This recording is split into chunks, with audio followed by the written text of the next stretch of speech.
was named the 2016 Person of the Year by the National Catholic Reporter and was a Public Peace Prize laureate also in 2016. She is a laywoman, a mother of 6, a grandmother of 9, and a member of the Assisi community in Washington, D.C. She received honorary doctorates from Trinity Washington University and Alvernia University. She is an author and a co-author of 7 books and a very sought-after public speaker. So I present to you Marie Dennis.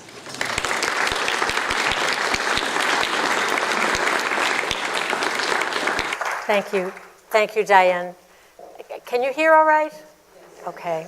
Please, if the sound isn't working well enough, you're not hearing, or it's too loud, please raise your hand so that you don't end up more frustrated. I was very struck as Diane was naming the co-sponsors of this gathering today by the fact that so many of you were very involved in making the conference that we had last year in Rome in April of 2016 a possibility. Many religious congregations and gatherings of religious leaders, including from Cleveland, were very generous in supporting that conference at a time when we had a really short lead time. Once the Vatican said, yes, we'll co-sponsor this with you, it was almost like, yes, we'll co-sponsor it, and we have a free day 2 weeks from now. So it was pretty wild, but thank you before we even begin. And this conversation is one in which so many of you have been participating already. So, integrating gospel nonviolence into the life and mission of the Catholic Church, our topic for today. The scene is painfully familiar. A crisis captures the attention of the world. North Korea and the United States are dangerously posturing with nuclear weapons in the mix. Rohingya Muslims are fleeing brutality in Myanmar. Thousands of Yazidis are caught in the Sinjar Mountains, where they fled from rapidly advancing ISIS militants. Hundreds of thousands of Syrians are under siege in Al-Raqqa and dozens of other cities. People, especially women, are in danger from unrelenting violence in South Sudan, the DR Congo, and elsewhere. When these situations happen, there is no question that the world has to respond.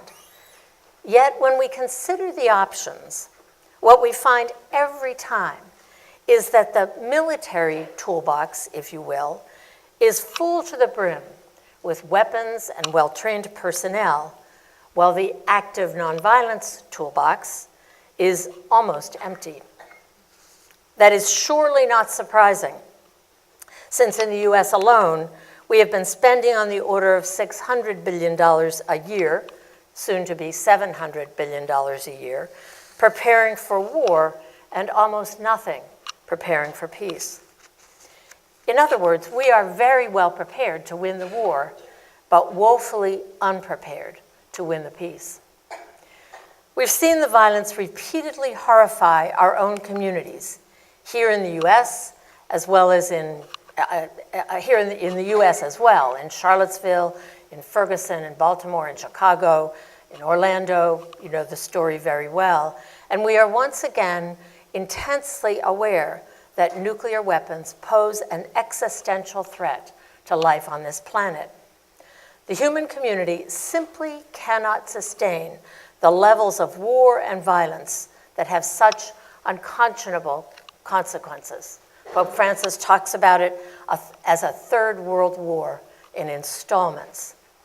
We simply have to find a better way to live together on this small planet. And there are alternatives. A few weeks ago, I met a remarkable young Muslim woman at a conference in Panama, Ala Mourabit, who founded an organization called The Voice of Libyan Women. Together, these women walk into extremists' homes, into their schools, and into their workplaces, and create a dialogue with those who feel they have no alternative but violence drawing on religious discourse from their own tradition and Libyan culture, while using education and media campaigns to try to change attitudes in the community. In Mindanao in the Philippines, local people created zones of peace in a deliberate effort to stay out of war, a war that was closing in around them, that was surrounding them.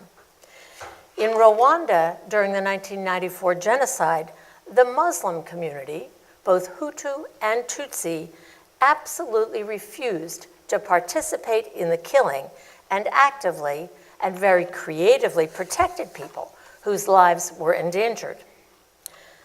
Pax Christi International, as you may know, is a global Catholic peace movement with 120 member organizations working for peace on 5 continents. Founded at the end of the Second World War to promote reconciliation between the French and the Germans, Pax Christi members share a deep commitment to active nonviolence. We believe that much more creative energy, as well as intellectual and financial investment in the development of effective, nonviolent approaches to peacekeeping and peace building, are essential to addressing the challenges of the 21st century. For our members around the world, nonviolence is a spirituality, a way of life, a deep commitment to a deep commitment to live the values that we believe shaped the early Christian community in the first century, especially in the context of first century Palestine, which itself was immersed in violence. For us, the so-called hard sayings in Jesus' Sermon on the Mount are central. But the challenge is how to interpret that message in the context of the 21st century, which is immersed in extremely complex situations of violence.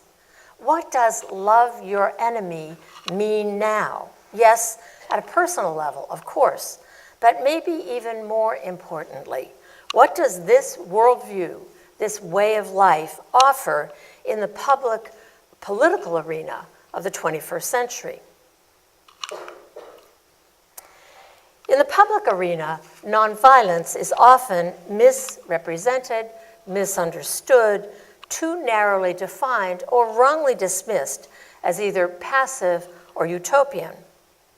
Very strong evidence suggests, however, a different conclusion, that active nonviolence is both powerful and effective.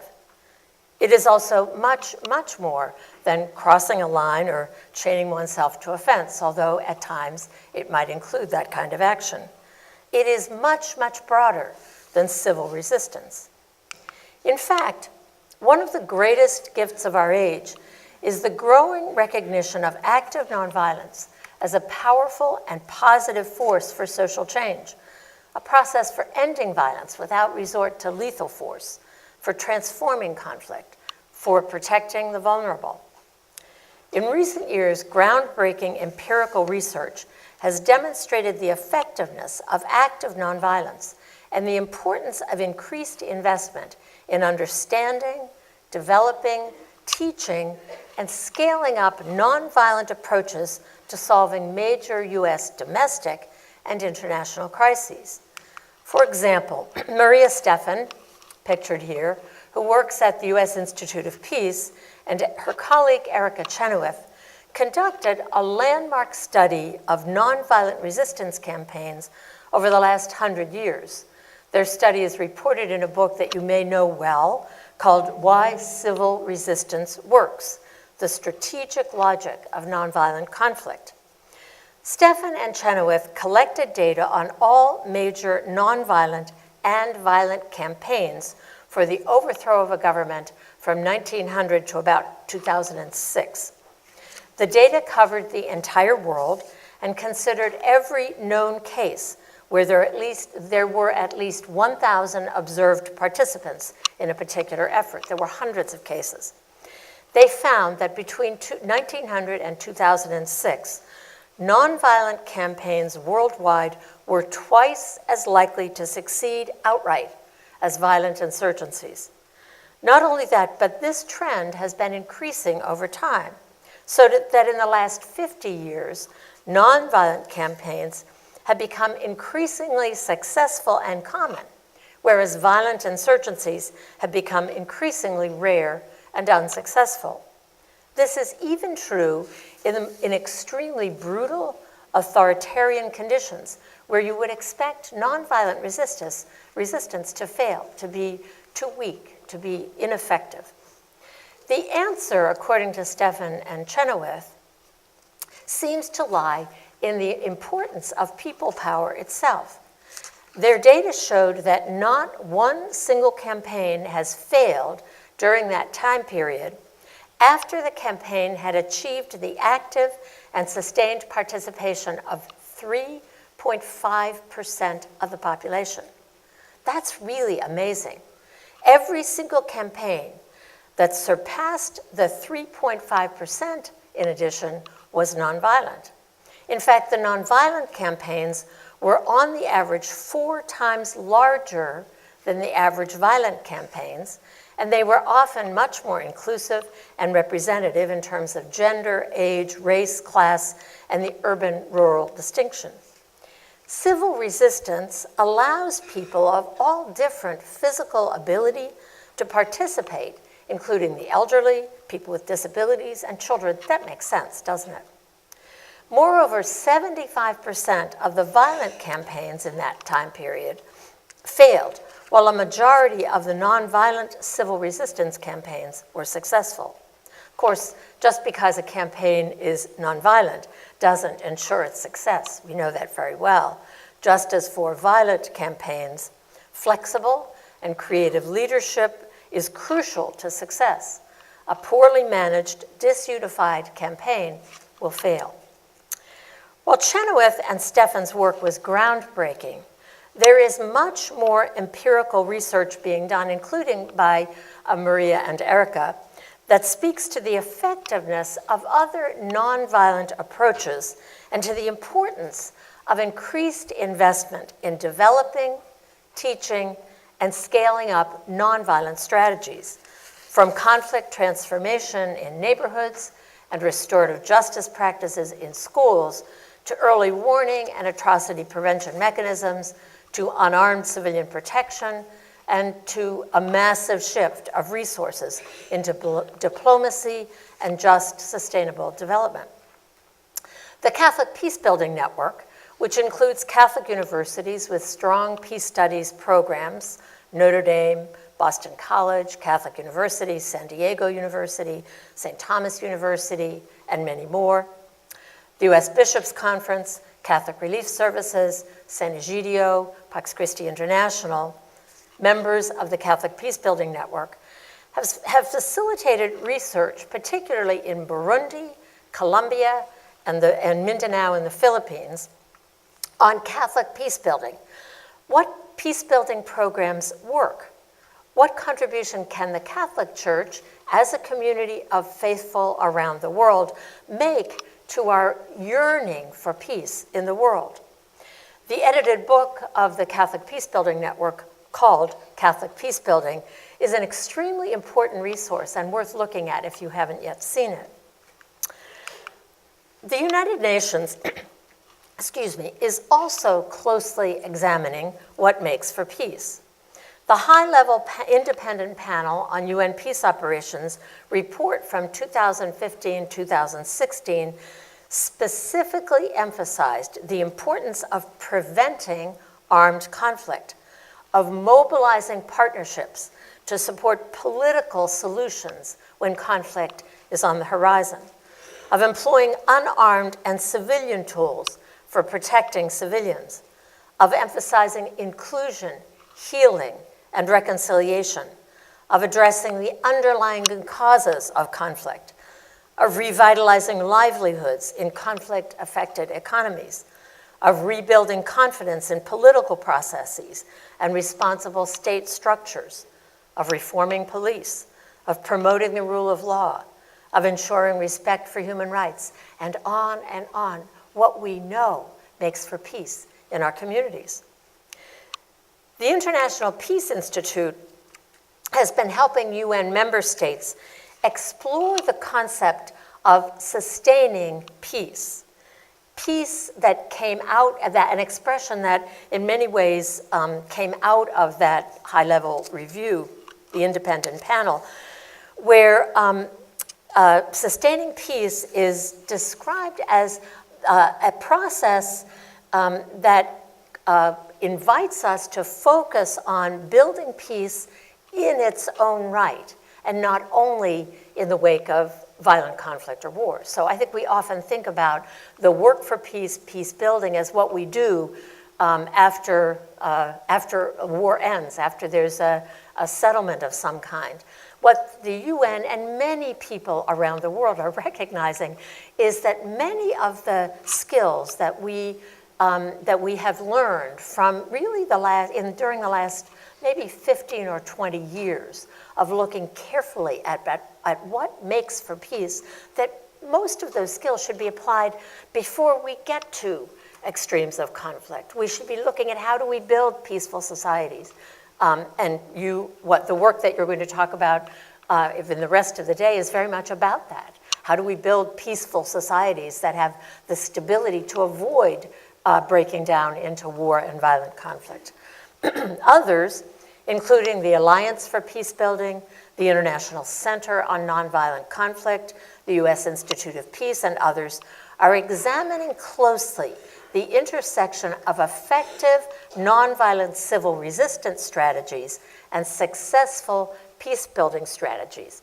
To tell you the truth, it took me a while to get my head around exactly what that meant, but we can talk about it more if you're interested. But interestingly, over time, many people who have been involved in nonviolent resistance to whatever was the expression of violence that they were concerned about, whether it was racism or political alienation or exclusion based on gender and so on, people who've been involved in developing and implementing nonviolent campaigns to change a particular form of often institutionalized violence have not been talking very much with people who've been involved in the field of peace building, especially in post-conflict situations. And yet many of the lessons need to be exchanged between those two communities. Very interesting.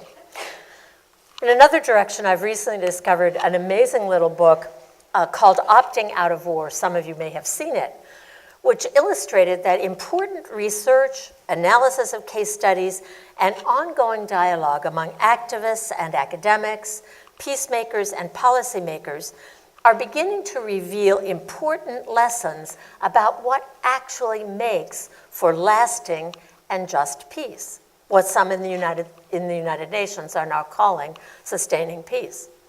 Authors of Opting Out of War, Mary Anderson and Marshall Wallace, studied 13 case studies of communities that opted out of war, including in Afghanistan, Bosnia, Colombia, Mozambique, Rwanda, Fiji, Burkina Faso, India, Kosovo, Nigeria, the Philippines, Sierra Leone, and Sri Lanka. Their conclusion was that the prevention, quote, the prevention of violent conflict is doable. Normal people living normal lives have the option to say no to war. Anderson and Wallace have begun to identify crucial common characteristics in the different communities that they studied that deliberately avoided being drawn into war, to see what they can offer to our own efforts to build peace. A rich diversity of nonviolent strategies is being employed in different contexts in the world. In many ways, they've been the bread and butter for Pax Christi member organizations over the decades. They include, for example, trainings in strategic nonviolence, for communities negatively affected by extractive projects throughout Latin America.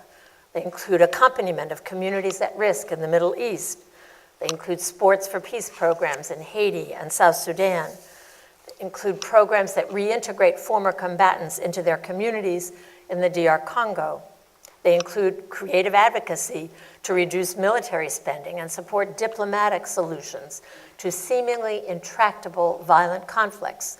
The list is very long, and each one of you could add to it. But we ourselves struggle in many ways to understand the power and the potential of active nonviolence. We believe that there is a great need to make nonviolent strategies much more central to public policy at a local, national, and international level. But in order to do that, even in order to advocate for that, we need to do our homework to figure out exactly what that means. What does it look like? One interesting illustration is the research of Elizabeth Wilson on nonviolent resistance and international human rights law through the International Center on Nonviolent Conflict. Her critique of the application of the 2005 United Nations Agreement on the Responsibility to Protect, for example, for failing to incorporate the power of nonviolent resistance into its analytical framework, suggests a possibly very important rethinking of the responsibility to protect mechanism to include what she calls a privilege of nonviolence that she believes could create the legal, moral, and political basis for an affirmative duty to assist nonviolent civilian movements in dangerous situations. The world powers are quick to support the governments and armed actors in situations of violent conflict, hoping that that will address the problem.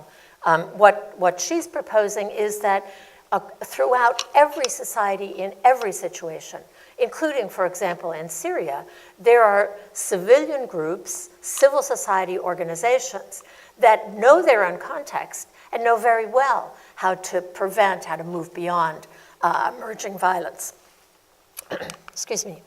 Given what we now know about the consequences of war, physical, economic, psychological, ecological, environmental, moral, and what we have witnessed over and over as wars fail to accomplish whatever was their stated purpose, and war begets violence, begets war, it seems evident that if we are ever going to achieve the kind of real security for which we all long, we collectively need to fill the public policy toolbox with effective conflict prevention, peace building, and other nonviolent tools.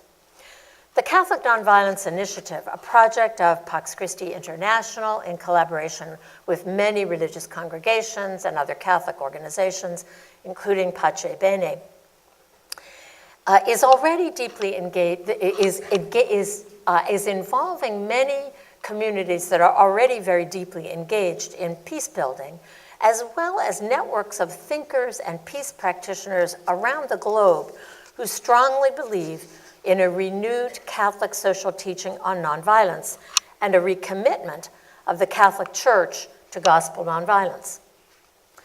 The Catholic Nonviolence Initiative defines active nonviolence as a way of life, a positive and powerful force for social change, and a means of building a global community committed to the well-being of all, of promoting, if you will, the inbreaking reign of God. Active nonviolence is a multi-layered approach that is fundamental to the teaching of Jesus, just as it is fundamental to the teachings of many other faith traditions.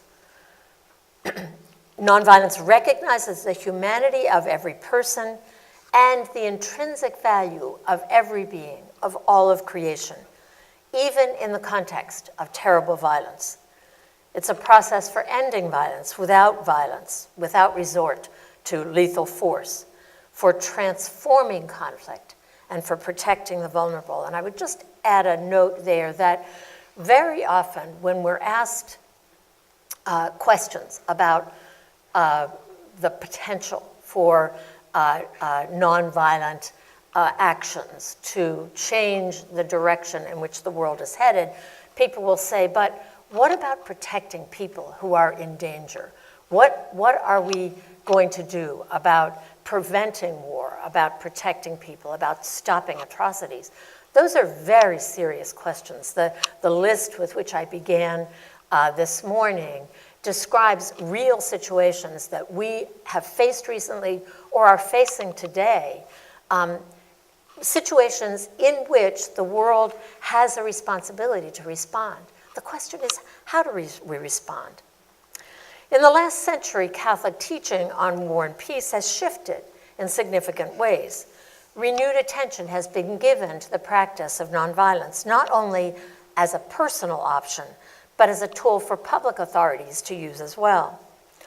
22 years ago, I shared this quote last night with some of you, but I want to read it again because I think it is very important, as in many ways the place from which the church in our own country has been sort of engaging in this conversation. 22 years ago, the Catholic bishops of the United States, in the Harvest of Justice document on the 10th anniversary of the Challenge of Peace, said, quote, "Nonviolence consists of a commitment to resist manifest injustice and public evil with means other than force. These include dialogue, negotiations, protests, strikes, boycotts, civil disobedience, and civilian resistance. National leaders," our bishops said, "bear a moral obligation to see that nonviolent alternatives are seriously considered in dealing with conflicts. New styles of preventative diplomacy and conflict resolution ought to be explored, tried, improved, and supported. Nonviolent strategies need greater attention in international affairs," said the U.S. Bishops' Conference in 1993. Last year in April, as Diane mentioned, 85 people from around the world gathered in Rome for what was called, in retrospect, a landmark conference on nonviolence and just peace. Invited by the Pontifical Council for Justice and Peace, now the new dicastery for promoting integral human development, and Pax Christi International with Catholic religious communities, Pace Bene, and others, participants came together to imagine a new framework for Catholic teaching on war and peace that could help the world move beyond perpetual violence and war. Central to our conversations in those few days together were the voices of people promoting active nonviolence in the midst of horrific violence and war. Many participants came from countries that have been at war or dealing with serious violence for decades: Sri Lanka, Colombia, South Sudan, the DR Congo, Mexico, Afghanistan, Palestine, El Salvador, the Philippines, Northern Ireland, Lebanon, Burundi, Guatemala, Uganda, South Africa, and more. The testimony of participants from those countries living in the midst of dreadfully violent situations was extremely powerful. And their plea that we find ways to end war was very powerful. Each of the participants brought a symbol from their own country of what the work for peace and nonviolence looked like. Iraqi Dominican sister Nazik Mati, whose community was expelled from Mosul in Iraq by ISIS 3 years ago, said, "Which of the wars we have been in is a just war? In my country, no war was just. War is the mother of ignorance, isolation, and poverty. Please tell the world there is no such thing as a just war. I say this," Sister Nazik said, "as the daughter of war. We can't respond to violence with worse violence. In order to kill 5 violent men, we train 10 violent men to kill them.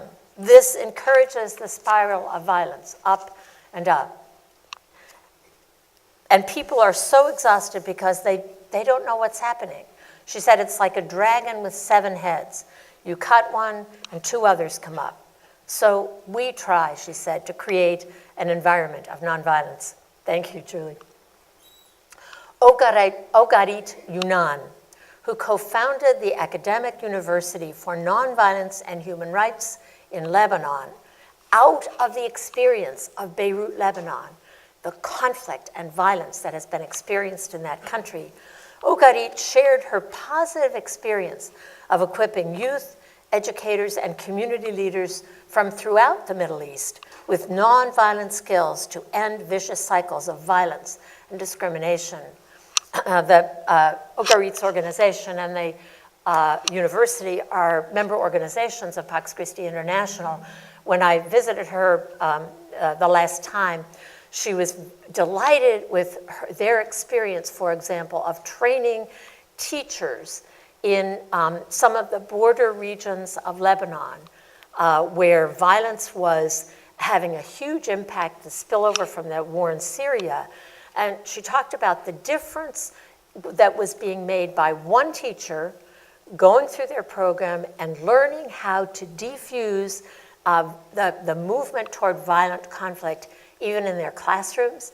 The leader of one very large Muslim school was so impressed with the impact in her classroom that he asked the university to train all of the teachers in his school. Excuse me.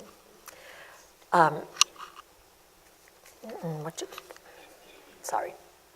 Jesuit Francisco de Rue, also at the conference, talked about the use of the just war paradigm by all the different sides in the Colombia's civil war, the guerrillas, the paramilitaries, and the army, using the just war theory to rationalize their part in what became a 50-year-long war endured by the people of Colombia.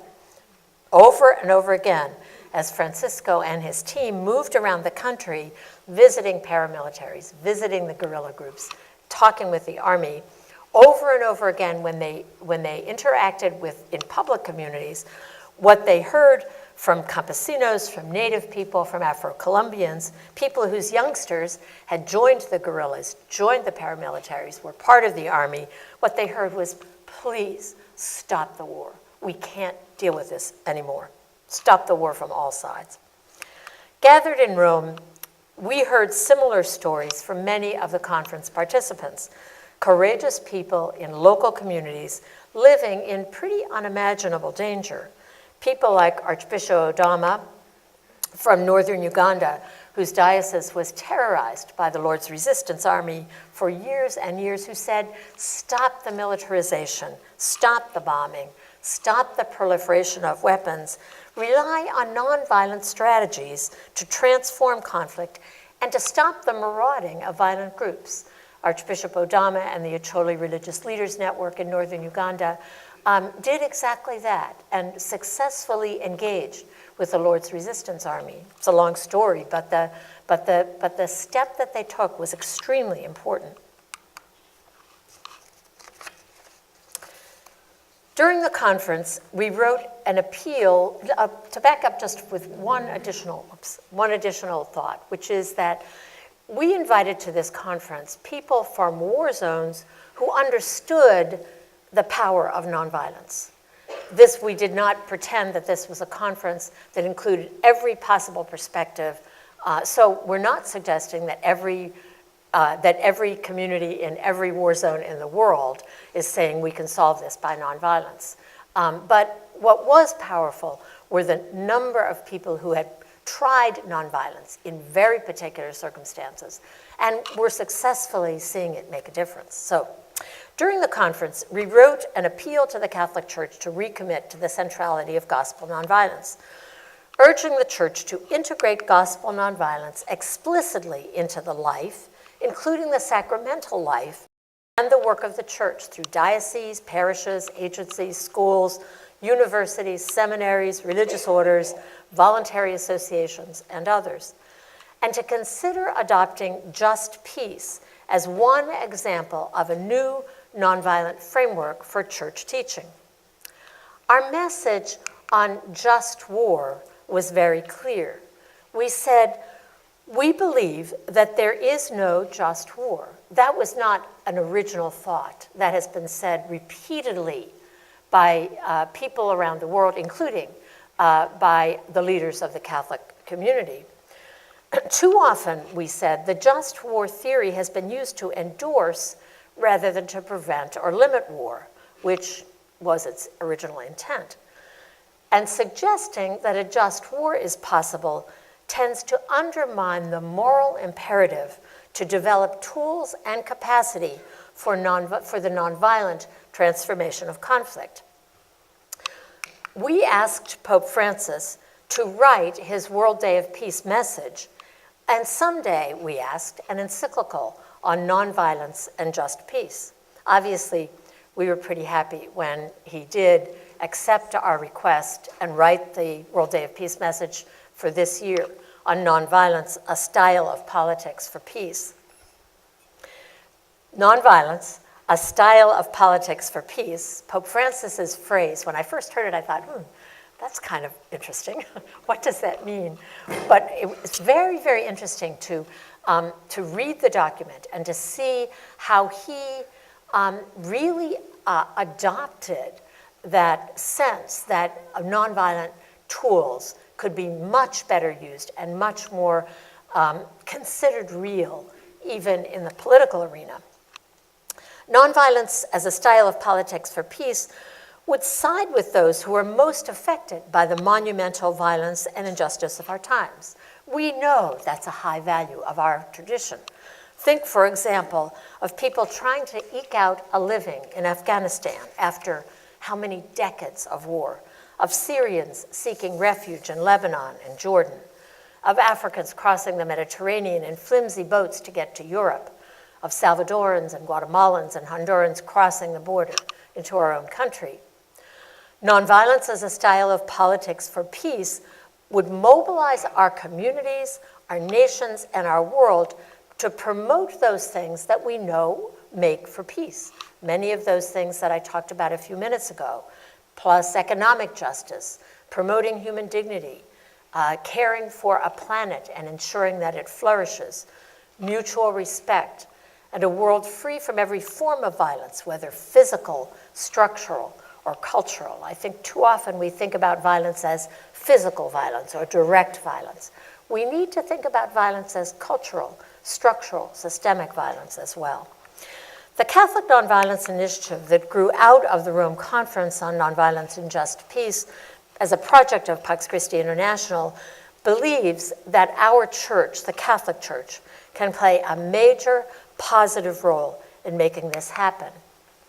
The Catholic Nonviolence Initiative, the Catholic Church, with its diplomatic presence in almost every country and at all major multilateral institutions, has a well-developed network of universities, seminaries, religious communities, parishes, publications, and media outlets, a membership of over 1 billion people, 1.2 billion people, I think, affiliate with the Catholic community, and very rich spiritual and theological resources that could make a tremendous contribution to the development and acceptance of nonviolent approaches in a peaceful world. What if Catholics were formed from the beginning of life to understand and appreciate the power of active nonviolence and the connection of nonviolence to the heart of the gospel, trained to understand the implications in the 21st century of love your enemy? What if the Catholic community understood as vocation the call to be builders of peace, promoters of a nonviolent approach to our personal and political relationships with each other and with the rest of creation? What if the Catholic Church committed its vast spiritual, intellectual, and financial resources to developing a new moral framework and language for discerning ways to prevent atrocities, to protect people and the planet in a dangerous world? In the past 2 years, the Catholic Nonviolence Initiative has engaged in a very serious conversation with the Vatican and with the local church communities around the world, including in many war zones, about the breadth and the potential of active nonviolence to further sustaining peace. Right now, a pretty ambitious international roundtable process of discussion and discernment is involving about 85 theologians, peace practitioners, activists, and academics in conversations around the world in a process that we hope will bear fruit in more fully developed Catholic teaching, maybe an encyclical on active nonviolence and just peace. Many additional events and encounters are energizing the conversation about active nonviolence in different countries. Religious congregations and universities in particular are involved, from Marquette, John Carroll, your event today, DePaul, Louvain, Leeds in the UK. Next week, San Diego University will host a formal dialogue between the Catholic Nonviolence Initiative, military leaders, and Catholic leaders. We're working to identify and support more and clearer public policy proposals at the UN, in Brussels, in Washington, and elsewhere, proposals that promote peace building and nonviolent approaches to national and international conflicts so that the world will have alternatives to military action when crises occur in the future.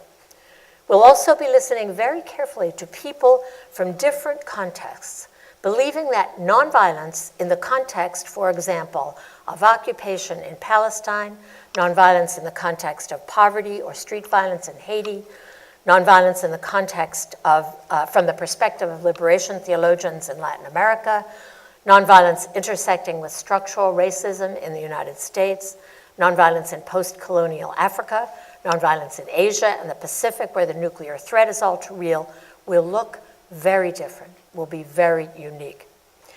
And finally, we've initiated a campaign called This is Nonviolence. This is what nonviolence looks like, using social media and whatever other formats we can think of to stir people's imaginations about what is nonviolence. Why are two Haitian young men playing soccer an expression of nonviolence? Well, these young men were deeply involved in gang violence in Cité Soleil, in Port-au-Prince, Haiti. And out of their campaign for engaging young people in soccer, an amazing project has emerged. We hope that, that John Carroll University, your religious communities, your parishes, your local projects working for a just peace will find ways to connect with a broader developing understanding of nonviolence. In many ways, Pope Francis is already beginning to do what we've asked the Catholic Church to do by talking often and very articulately about the power of nonviolence, which we think is stirring people's imagination. If you listen to what he's been saying since the World Day of Peace message, he has referred to the power of nonviolence over and over again. It's very interesting.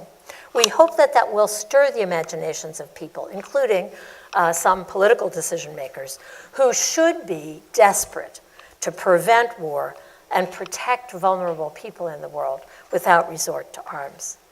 Perhaps Pope Francis' credibility will help all of us think in new ways, perhaps initiate a really concerted effort from the grassroots up to educate and animate the Catholic community around the world to understand nonviolence, to think of new ways to be nonviolent, and to advocate for another way than dropping more bombs in situations of danger. So thank you very much.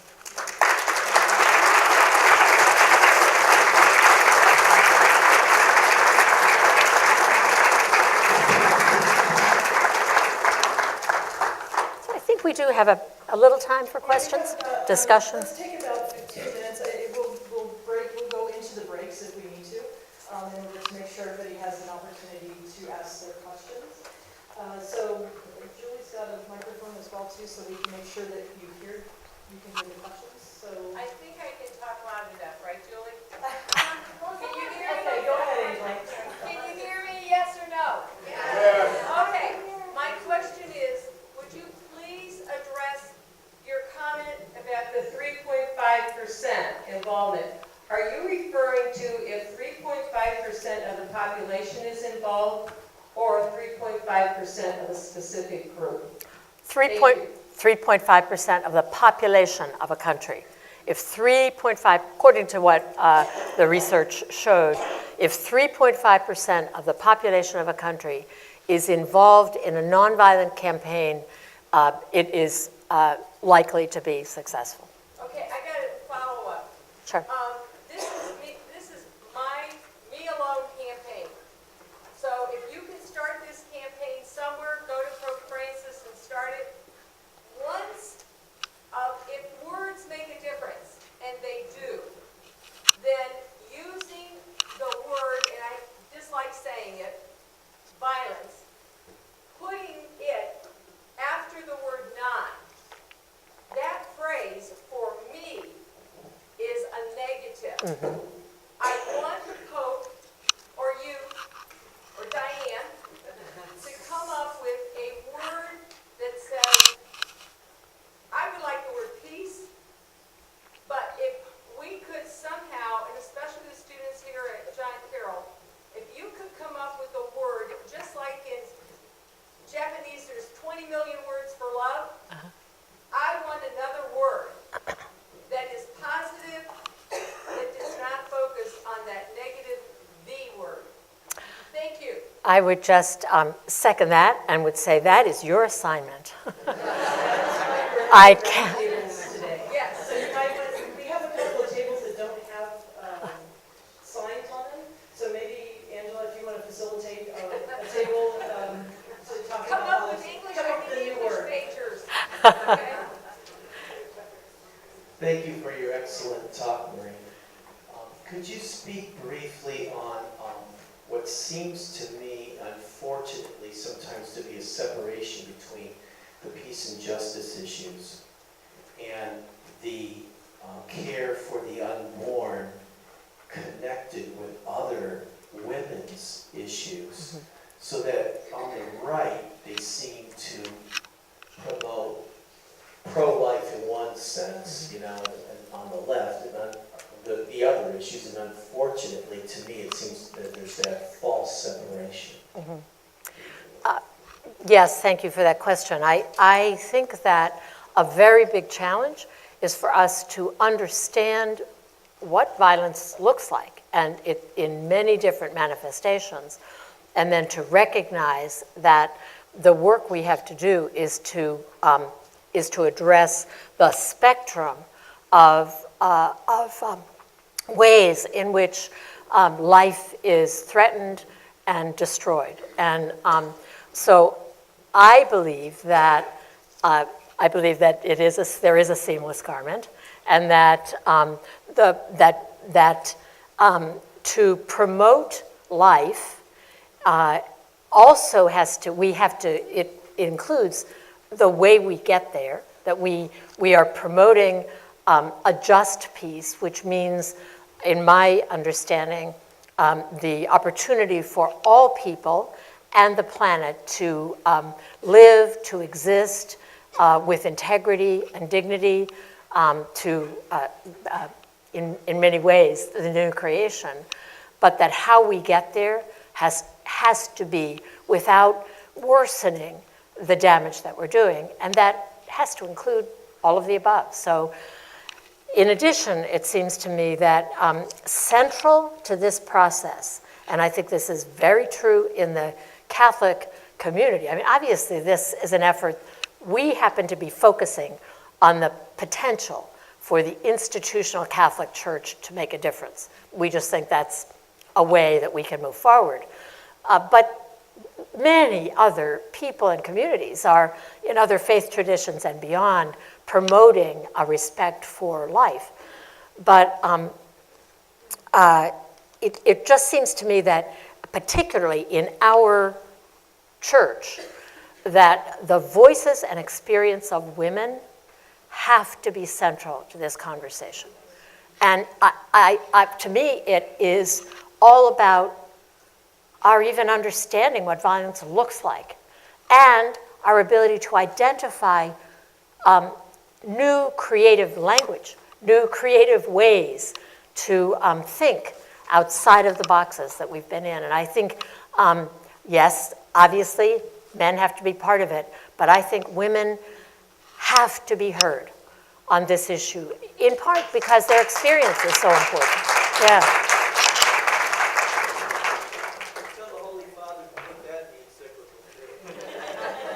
We will.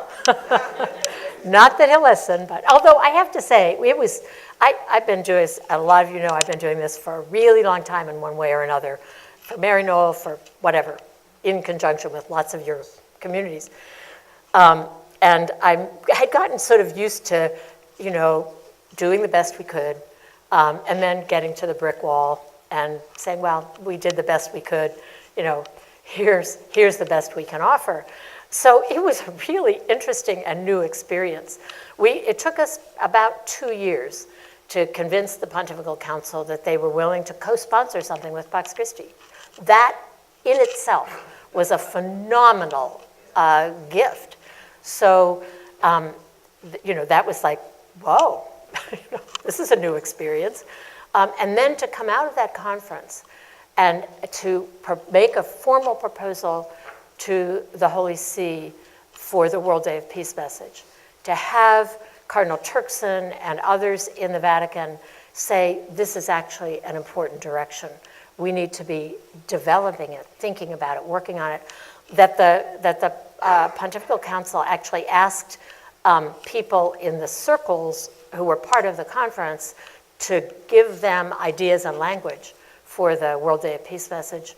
And again, once again, we worked, pulled all these people together to do the best that we could to submit something that was, within 3 days, that was reasonably credible, and sent it in. And I thought, well, that's the last we'll see of that, having done that many times.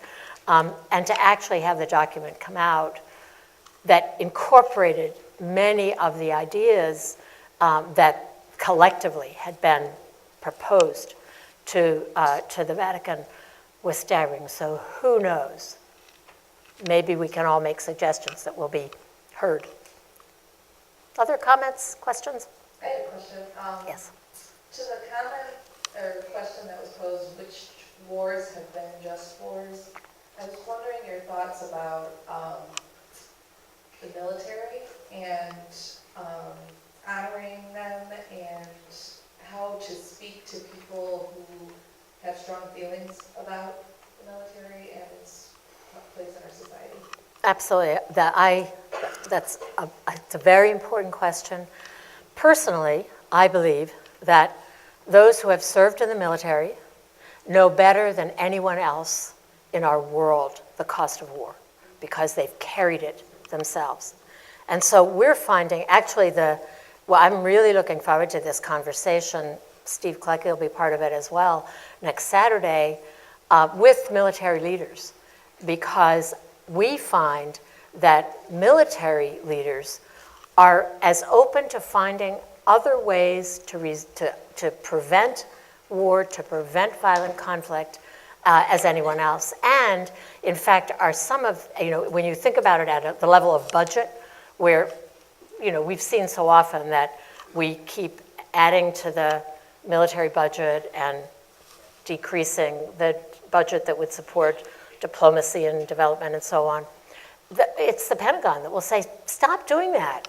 We need a strong diplomatic corps, or you end up throwing all the problems our way. So that's one thing. I really, really believe that very much. This conversation, Pax Christi International, is a movement that is committed to nonviolence. Many of our members are pacifist, but not all of our members are pacifist. And we believe that it's really important to differentiate, recognizing the importance of a commitment, of personal ownership of what we believe ourselves. But we believe that we need to differentiate between we as a project don't believe that we will be able to leap into a pacifist world. We live in a world that is dangerous. What we would say is we have to invest much, much more in responding to the danger in a way that's effective without just dropping more bombs. When the Yazidis were caught on top of the mountain, that was the last straw for me. It was just after 100 times of saying, please don't go to war. War is not the answer. Don't drop bombs. Don't increase the bombing. Over 40 years, when the Yazidis were caught on top of the mountain, and many people said, don't drop bombs. That going to war here is not going to be the answer. And what we were told was, we're really sorry, that's all we have, figuratively. So I think, we hope that military thinkers will be part of this conversation in a dynamic way. And we also think that an awful lot of weight has been put on the military.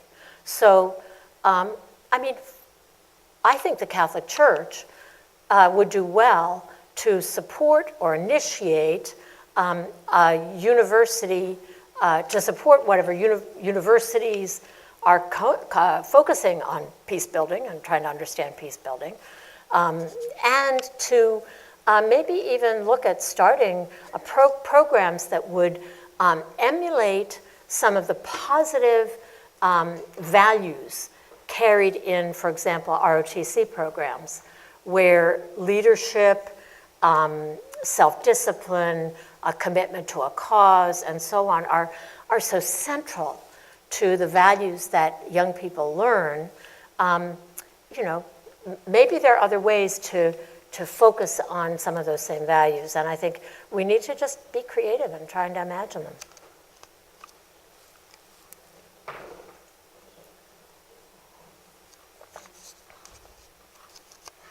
Hi. In pop culture, modern culture, choice is a big deal, and choice is something which flows from free will in a democracy. Mhm. And the problem with censorship sometimes is that options which are available for people to consider and to inform their thinking prevents and almost mocks choice. Mhm. And what I'm wondering is, how much access has your organization had to appear on mainstream media channels across the political spectrum, MSNBC, CNN, BBC, and Fox News, in order to present general audiences with this line of thinking? Mhm. Thank you.